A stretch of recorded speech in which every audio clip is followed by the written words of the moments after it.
नमस्कार साथियों, कैसे हैं आप सब लोग। आशा करती हूँ आप सब बहुत अच्छे होंगे और मैं भी बहुत अच्छी हूँ। तो आज मैं आप सभी को एक कहानी सुनाने वाली हूँ।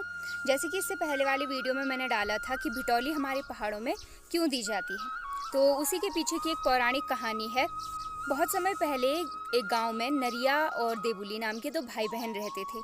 दोनों बचपन से ही साथ ही रहे थे, दोनों में बहुत ज़्यादा प्रेम था। फिर क्या होता है कि देबुली बड़ी होती है और उसकी कहीं शादी तय हो जाती है और उसके बाद देबुली की शादी का दिन भी आ जाता है। लेकिन जहाँ उसकी शादी तय हुई होती है वो जगह देबुली के मायके से बहुत दूर रहती है।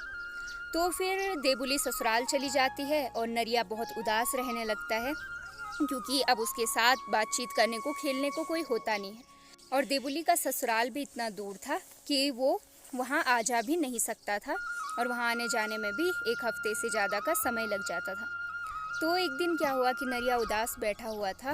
नरिया की माँ ने नरिया से कहा कि अगर तुम देबुली से मिलना चाहते हो तो मैं तुम्हें कोई उपहार देती हूँ, बहुत सारे पकवान देती हूँ, तुम ये सब लेकर कल सुबह ही देबुली के घर चले जाओ। अब पूरी रात नरिया को नींद नहीं आई, क्योंकि वो बहुत खुश था कि आज वो अपनी बहन से वो मिलने जाएगा।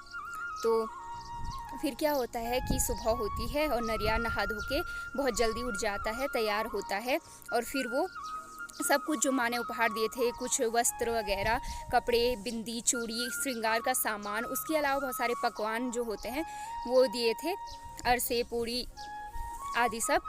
तो वो उन सब को लेकर चल पड़ता है। अब रास्ता बहुत लंबा होता है, तो उस लंबे रास्ते में उसे वहाँ पहुँचते पहुँचते 4-5 दिन लग जाते हैं। तो जब वो वहाँ पहुँचता है तो मतलब उस समय दोपहर का समय होता है और जो देबुली होती है वो खाना वाना खा के सो चुकी होती है, दोपहर में आराम कर रही होती है। तो अब नरिया उसका बहुत ज़्यादा इंतज़ार करता है, लेकिन 1-2 घंटे होते हैं वो उठती नहीं है।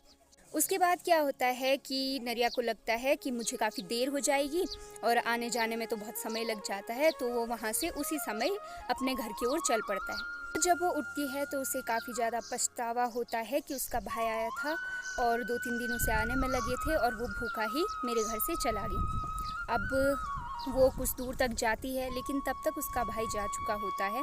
ऐसा माना जाता है कि जब देबुली अपने भाई को ढूंढते हुए कुछ देर तक जाती है और जब वो वापस आती है तो उसे बहुत ही ज़्यादा पछतावा होता है और वो बहुत रोती है और रोते रोते ही वो अपने भाई की याद में अपने प्राणों को त्याग देती है।